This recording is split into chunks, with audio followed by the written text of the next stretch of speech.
اگر آپ non filers ہیں تو حکومت نے آپ کی زندگی مزید تنگ کرنے کا فیصلہ کر لیا۔ بجٹ 2025 کے بعد نان فائلرز کو کون کون سی سہولیات میسر نہیں ہوں گی، آئیے آپ کو تفصیل سے بتاتے ہیں۔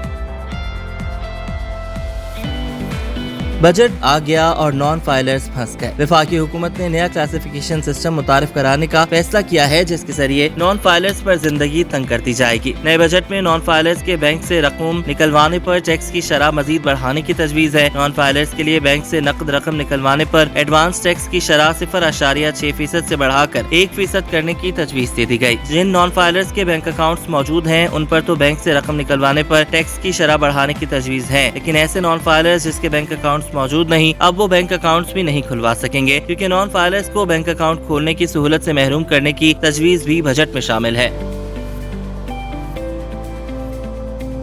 نان فائلرز گاڑی یا غیر منقولہ جائیداد نہیں خرید سکیں گے، جبکہ نان فائلرز سیکیورٹیز اور میوچل فنڈز میں سرمایہ کاری بھی نہیں کر سکیں گے، جبکہ نان فائلر پر بیرون ملک سفری پابندی کی تجویز بھی زیر غور ہے۔ وزیر خزانہ محمد اورنگزیب نے واضح کیا ہے کہ انکم ٹیکس کے حوالے سے ایک نیا کلاسیفیکیشن سسٹم متعارف کرایا جا رہا ہے، جس میں فائلر اور نان فائلر کے فرق کا خاتمہ کیا جائے گا۔ انہوں نے بتایا کہ جو لوگ اپنے گوشوارے اور اپنی ویلتھ سٹیٹمنٹ جمع کرائیں گے، صرف وہی بڑے مالیاتی لین دین کر سکیں گے، جن میں گاڑیوں اور غیر منقولہ جائیداد کی خریداری، سیکیورٹیز اور میوچل فنڈز میں سرمایہ کاری اور بعض بینک اکاؤنٹس کھولنے کی سہولت جیسی چیزیں شامل ہیں۔